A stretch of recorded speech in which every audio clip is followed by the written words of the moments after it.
On PM Express tonight, attacks on the media. What has partisan politics got to do with it? It's a very important question because it really boils down to the democracy that we currently celebrate. Because in the last few days, we've seen these attacks, and it appears that there is a political connotation to it. It has been inspired by political activity and people having conversations that one political party believes is injurious to its cause, or you're covering a political event. And if you look at the story over the year, 5 reported cases since the beginning of the year alone. Journalism isn't a crime.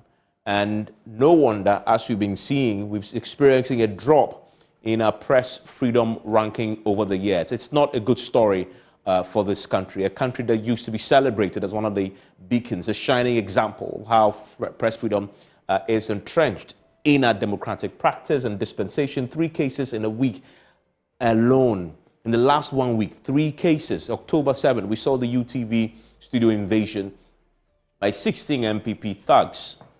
That's who they are. They are thugs. They've been prosecuted. There's a whole conversation around that tonight.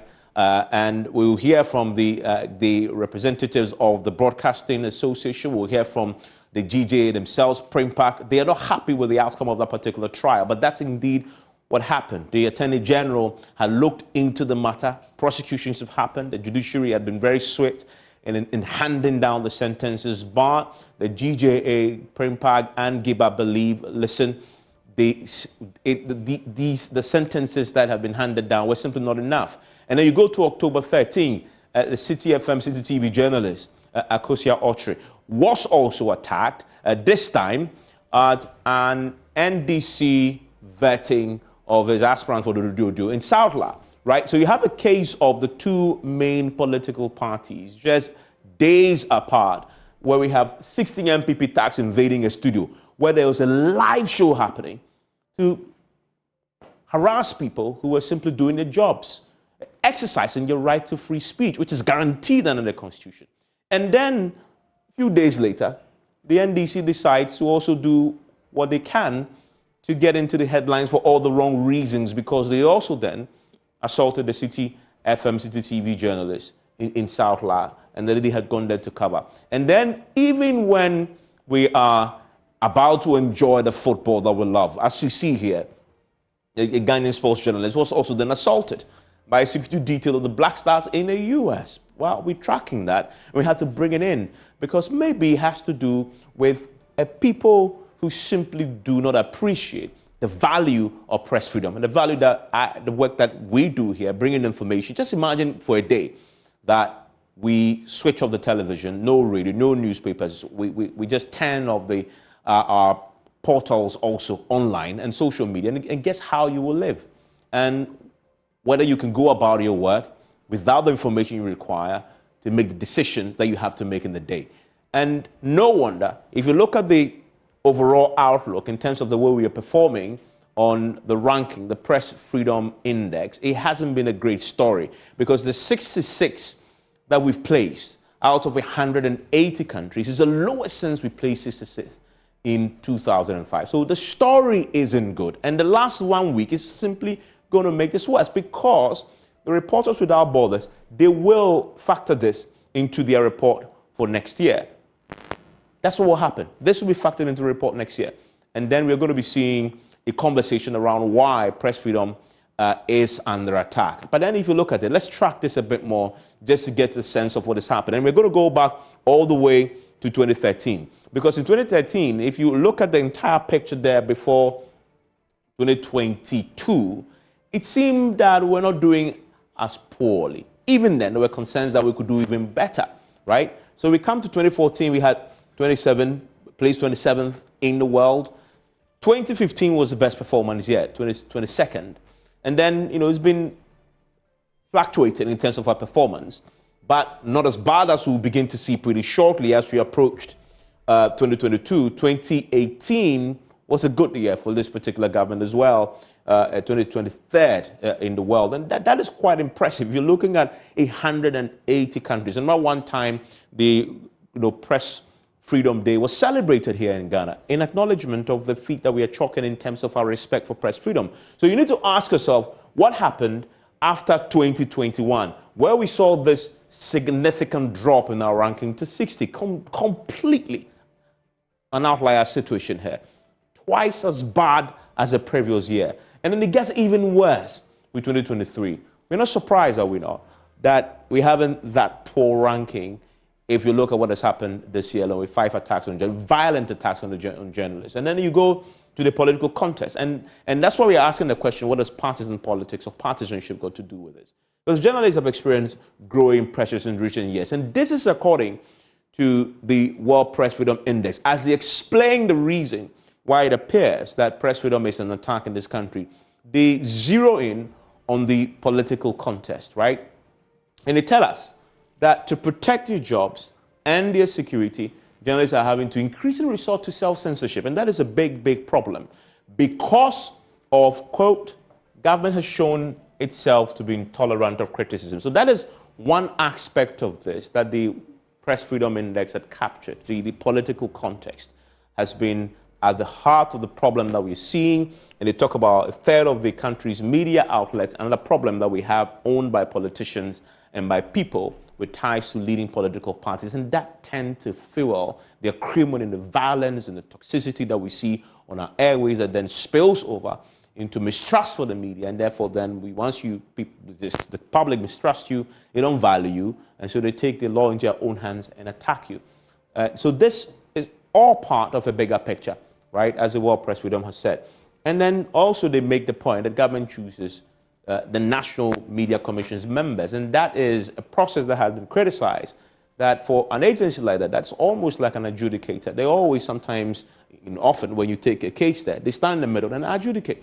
They are mediators in the process between those who send complaints there and journalists. So don't allow politicians to make the appointment. It's a reform that has proposed but has not really taken off the ground. And then you look at the safety contest also.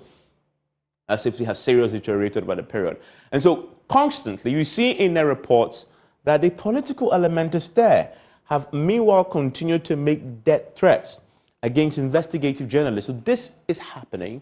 No wonder you all see Tanks then decide that if at the highest level, the political elites themselves are accomplices somehow, why wouldn't the Tanks invade a UTV studio? Why wouldn't the NDC folks in Ododo attack the City FM, City TV journalists? So this goes right to the top of the political leadership that we have, right? And then we come to the sanctions regime. When journalists are attacked, what happened? We've seen this case here when the Tags, MPP Tags who attacked the colleagues in the UTV studio and really people who were just running commentary, some of them, of course, journalists, some of them just in the studio expressing themselves, exercising their right to free speech. They were convicted, fines $2,400 each. Now, the Ghana Journalists Association held a press conference today. The NMC also issued a statement today on this.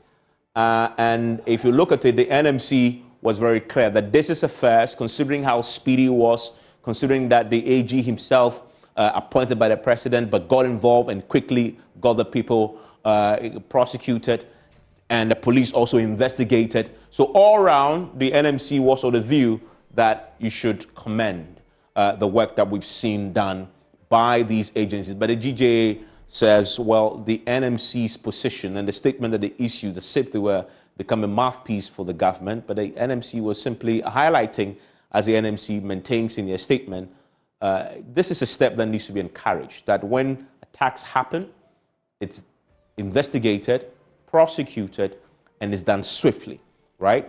So we'll talk to the parties involved in this, talk to the GJA, talk to the GEBA, because they, of course, represent all of us. And then let's talk to the political parties.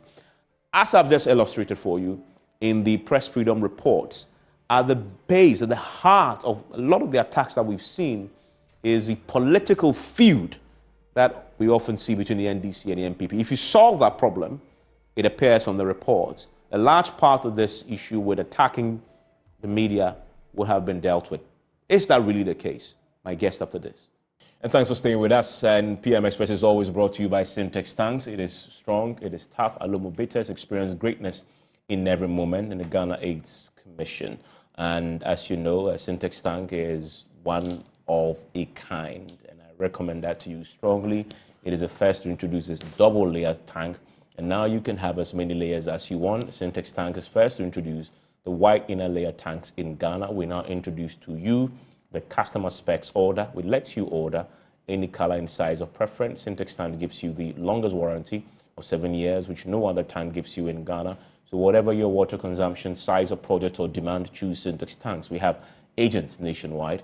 Call Synex Tanks on 0244-335-168 or shop online at syntexgh.com. Synex Tanks, a strong, a tough. My guest joining me for a conversation tonight is Cecil Sunkwamils. He's president of the Ghana Independent Broadcasters Association. Also joining me is the Kofi Yeboah. He's the general secretary of the Ghana Journalists Association. Mustafa Gbande is the NDC Deputy General Secretary. Richard Ahiagba is the MPP National Communications Director. Thank you, gentlemen, for your time. Mr. Sunkwamils, let me start with you. Today, you were part of the press conference that was called in the case of two cases in the last week, and then the case that I had to include, even when the Black Stars were about to play in the U.S., the journalist was also assaulted in addition to that. But you are not happy. You're not happy, in spite of the fact that the case at UTV has been tried, people have been convicted and sentenced, so to speak, fines slapped on them. Why are you not happy with that? First of all, good evening to the viewers. The press that we had today was basically to express things. It was holistic. There were things we were not happy about, and there were some things that we thought was an improvement. Let me talk about what was the main thing was that the speed of prosecution and action was quite swift, which was a good sign for us.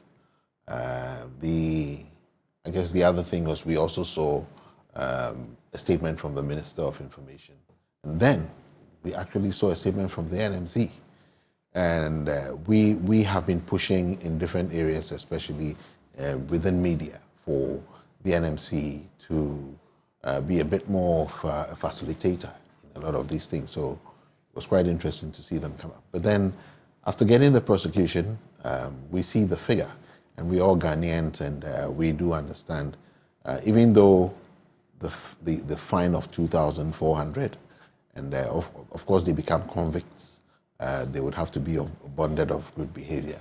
But what message does this send, and how does this protect or prevent future events of this nature? It's not deterrent enough. This is exactly what we were saying. Of course, the court came out with a judgment based on the charges that were presented by the prosecution, which was the police. And this was our major point of that.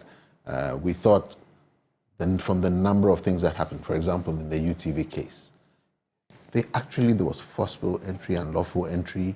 2 people were assaulted within 2 staff there. There were people were threatened.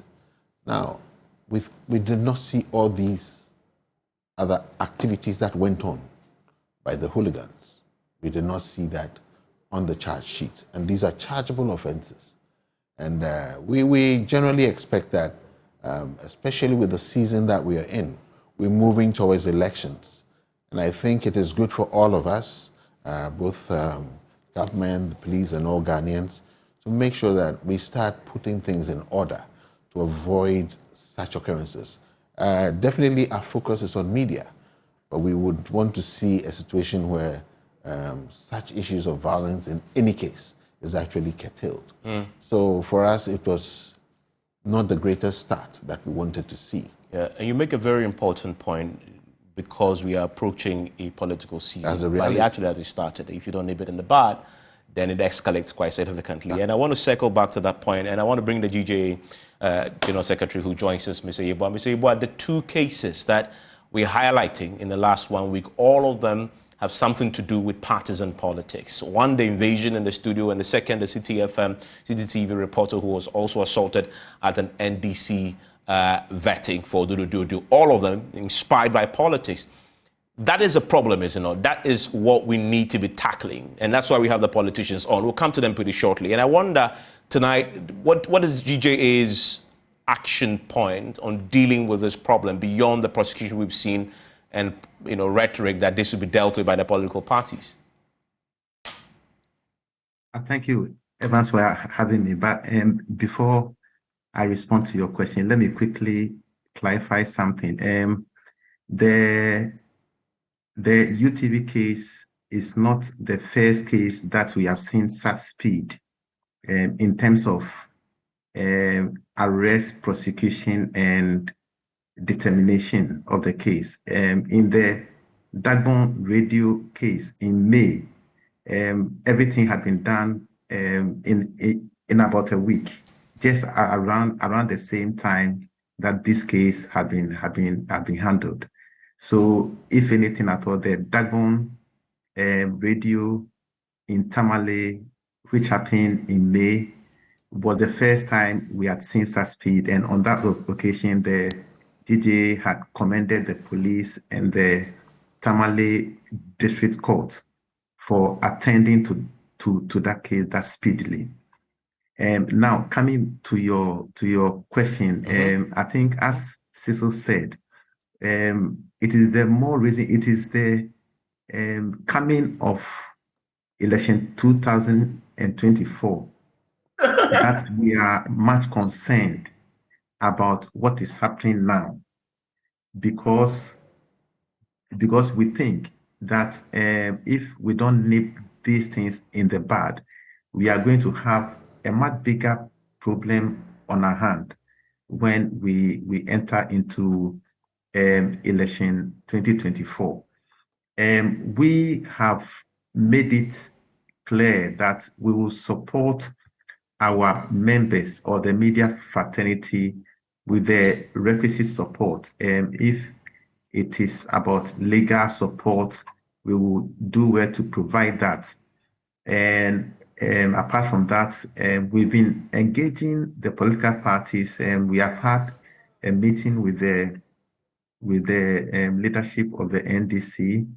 And at that meeting, we discussed the need for us to address some of these issues. We were looking forward to meet the leadership of the NPP, but the meeting was called off at the last minute.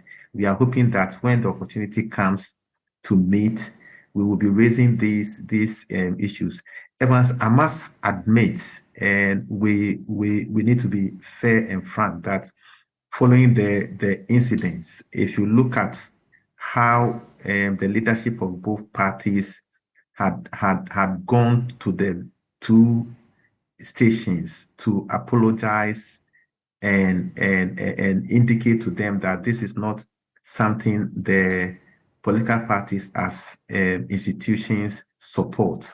I think that is quite encouraging. We would rather urge them to do more in terms of educating their members or advising them to refrain from doing certain things. Yeah, I mean, and stay with me. It was also about the culture, right? The culture that encourages this in the first place. And I want to bring in the politicians who are with us. And Mustafa Gbande, I want to start with you. If you look at the World Press Freedom Index, and I've just been highlighting that, the reasons they've given for where we are right now with the terrible ranking, a lot of it has to do with the political environment. Yeah, there's a government bit, but there's the general political environment. As a politician, do you concede that this conversation is down to your actions as a politician, not NDC per se, but you're a politician? You concede that you are altogether complicit in this assault we are seeing on press freedom? Thank you very much. Thank you to my co-panelists. I must say that, Evans, you are looking handsome this evening. Thank you. To start with, I think that I'm not surprised about the rating that have come out. One, largely you can talk about the nature of government in power from the political angle, that a particular government in power determines how we deal with the media and all of that. What is more worrying started in 2016 till to date, where the government of the day have actually taken steps to undermine the independence of the media institutions in Ghana.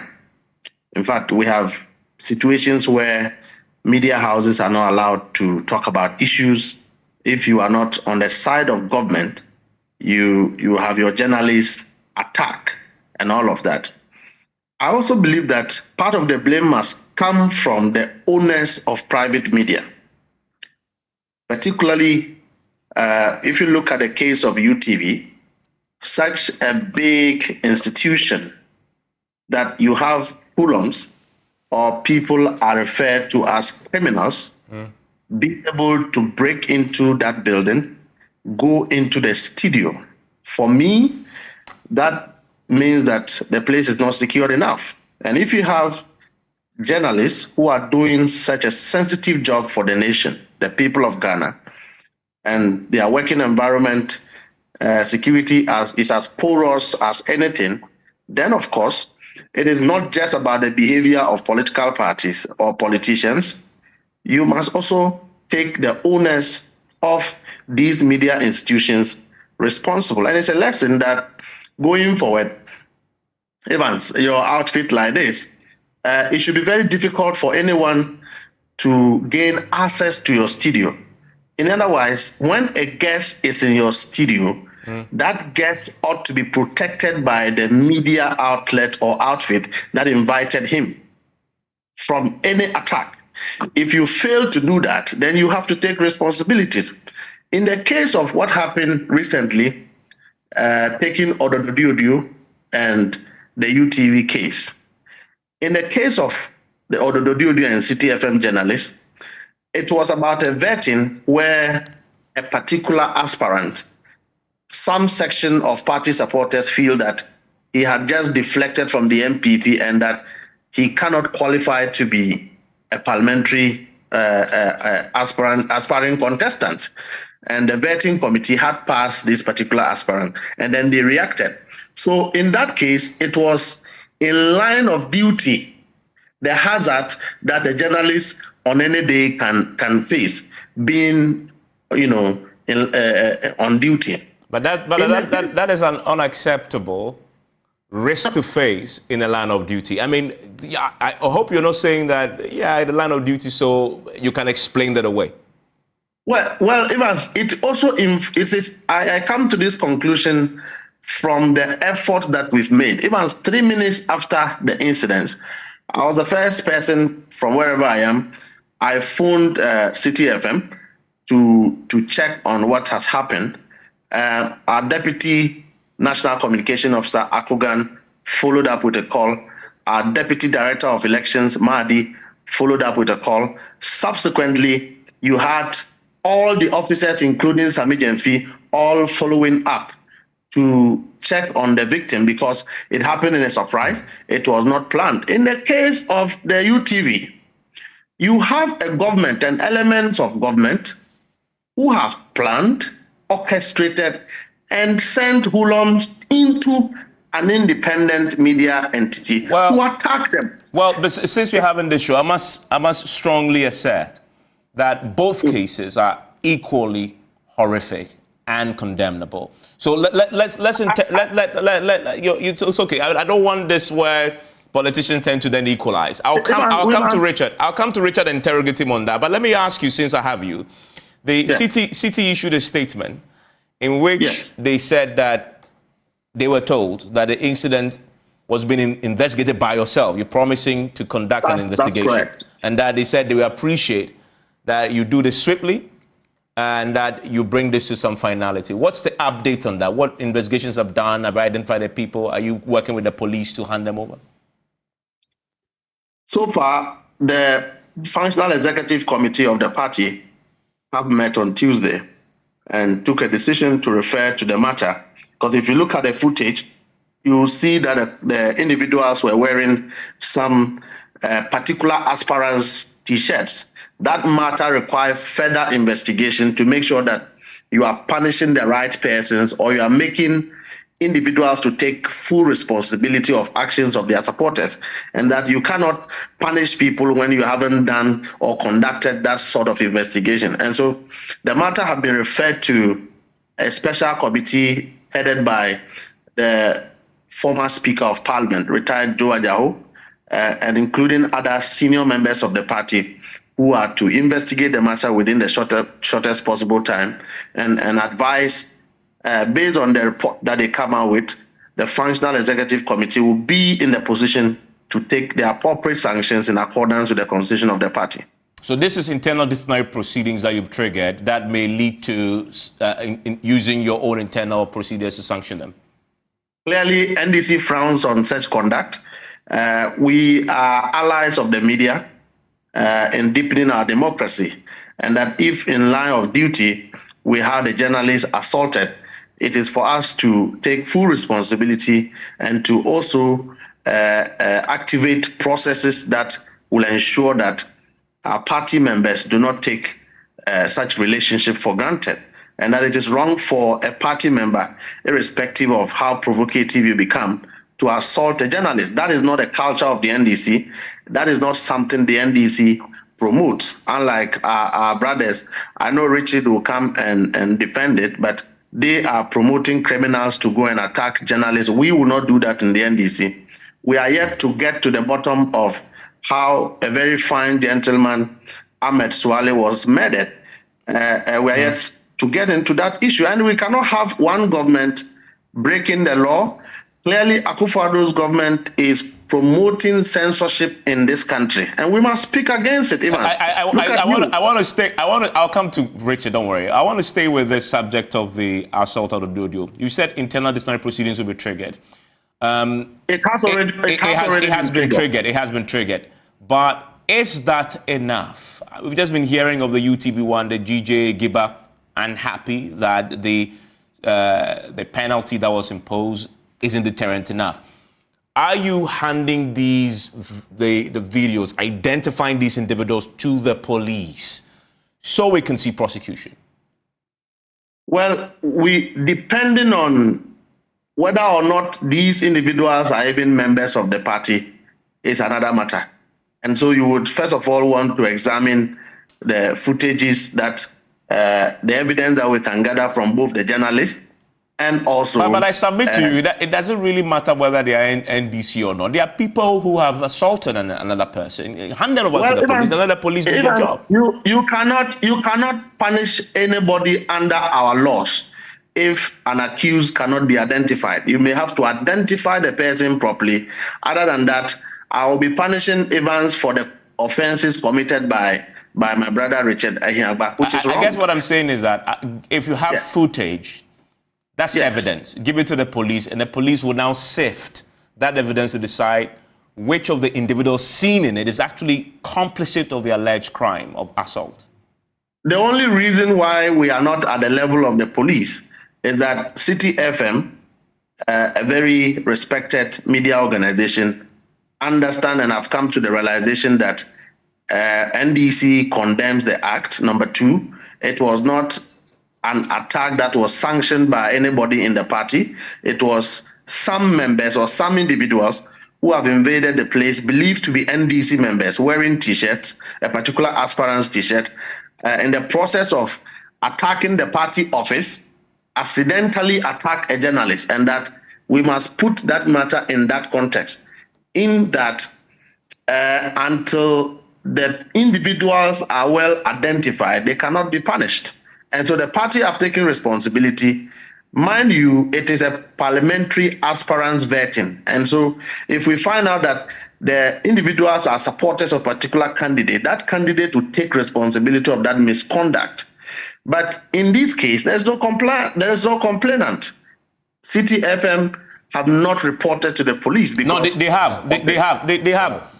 In their statement, they were very emphatic that they filed the police with the South Lab police and they are actually awaiting the police to be swift about the matter. So that has happened. The NDC will assist the police any day, any time, to get to the bottom of the matter, because like I told you, We hold the media in high esteem.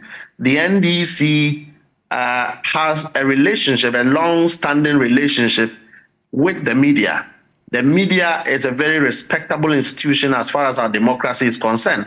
And political parties should not be in the business of trying to gag, trying to attack, trying to prevent journalists from doing their work. Yeah. That is not the culture of the NDC. Let me bring in Richard. Richard, so the UTV case is in question. You've heard the GIBA, you've also heard GJA and Primpak say that sentence that was handed down, that 2,400, it's not deterrent enough. But also, most importantly, those MPP thugs only felt emboldened to do it because there's a certain culture creeping into the party that encouraged it.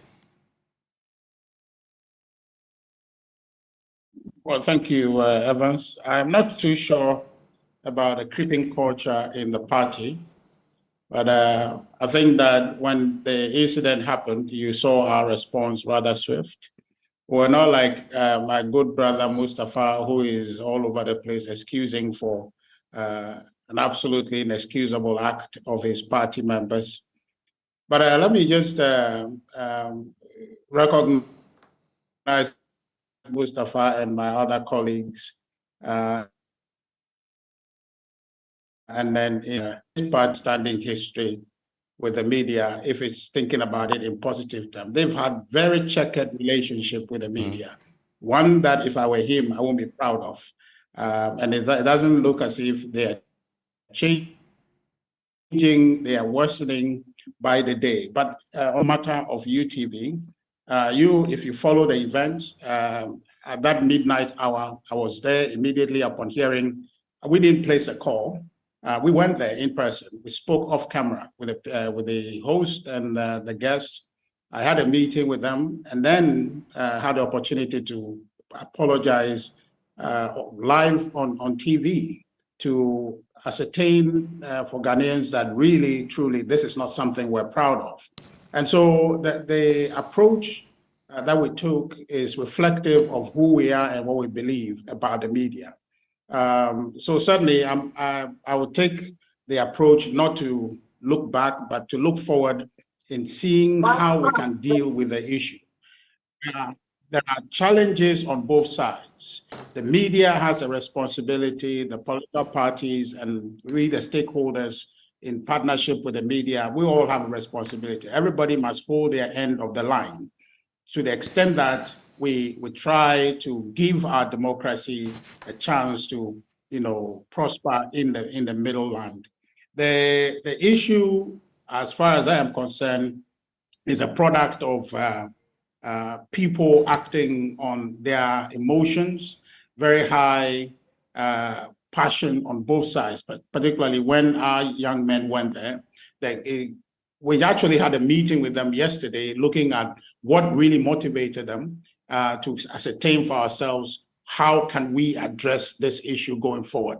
It was an issue that arose out of their exuberance and hurt that somehow a conversation is going on that is inimical to their party interest. And so they acted on instinct, they acted on emotion, and did not think about it.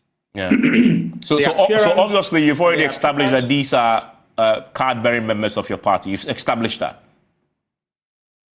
Oh, yes, of course. I mean, from day one, we've been very clear about their membership of the party. So there isn't any challenge on that front. The other issues that we've been careful to distill is the idea that it was orchestrated and sanctioned. That is not the case. I think we made that clear in our statement. They did that this spontaneously on their own accord, and they have been reprimanded. And we as a party, and if you check all the court proceedings, I have not once been to the court or visit the police station because we left the process to the law enforcement to deal with them according to law. Now, Evans, on the specific question of whether the judgment or the sanctions. But before we even get there, now that you've established that they are card-bearing members, so the legal process is done, convicted, and sanctioned, fines imposed. Internally, what is the MPP going to do to them? Evans, I can only tell you about what is done. Until that is done, I can't tell you any more information. But what I can tell you with conversation leading in the party, and I told you just yesterday, the national chairman met them and interrogated them. And I can tell you, consistent with my job, is to report what has happened.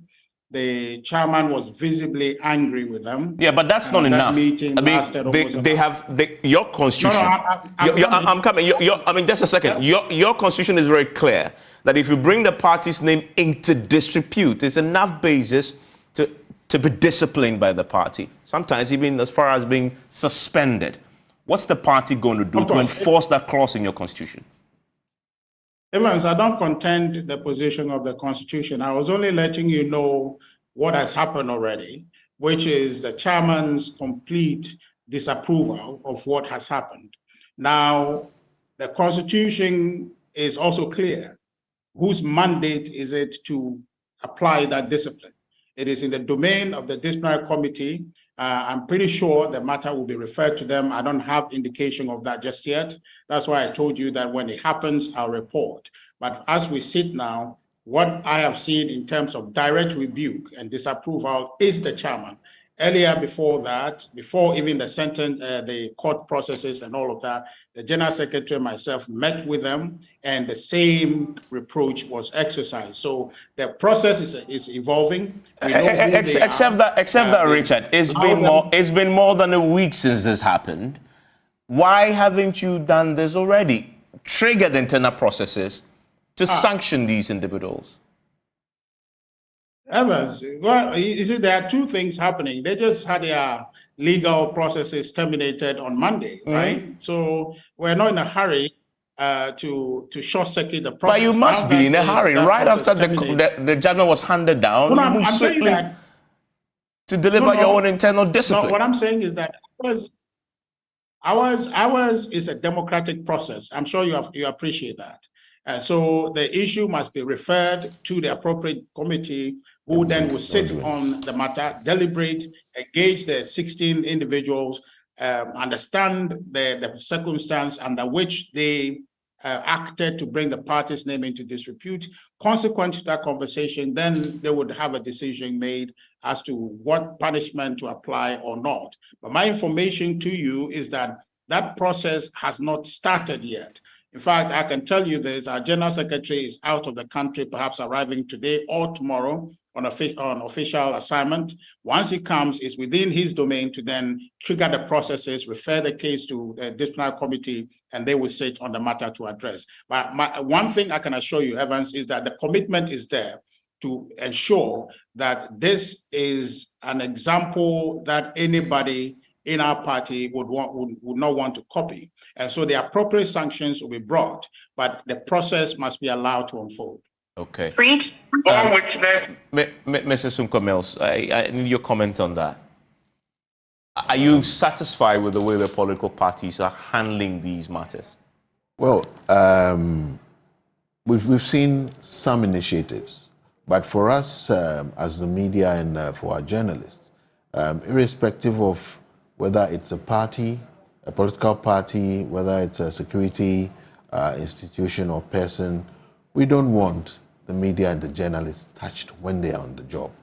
So, yes, it's good they can do the internal processes, but we must ensure that the protection that is guaranteed the media and the journalists by the Constitution is upheld in any manner that we want. So, whilst we frown on this because it's getting to political season, we still look out for any other infringements that would happen, and we'll take it as serious as possible.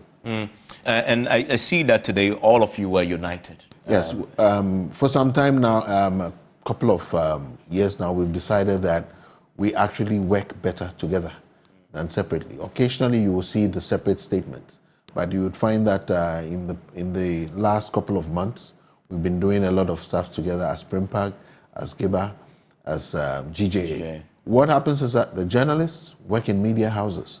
And in the media houses, you don't have only journalists who work there. There are a lot of other people who... Like you see here, cameramen, engineers, all that. So we need to protect everybody who works in the media house. So we realized that we must put this effort together, including also for the print houses. Yeah. So we're working together as one. What do you want to specifically see from the parties now? I know today one of the key points you made was they need to go beyond the rhetoric, right? They are there, you're listening to you right now. What do you specifically want as we approach this political season? I think the initial visits and which we found was okay. It shows that there's a will. But looking at what is happening, we are now looking at the internal processes, and it's interesting to know that, we have just informed the NDC that we have gone ahead and done exactly as the law expects City TV to do. They have done a police report, and we're looking at the police to let the law do its work, whether it's a party or not. A journalist has been assaulted. But we also would want with the internal processes. I think a lot of it is, this may act as a form of education, but it should be structured and should be part of what they send through all the constituencies, etc. This is just the beginning. We're doing, was just a constituency. It's one.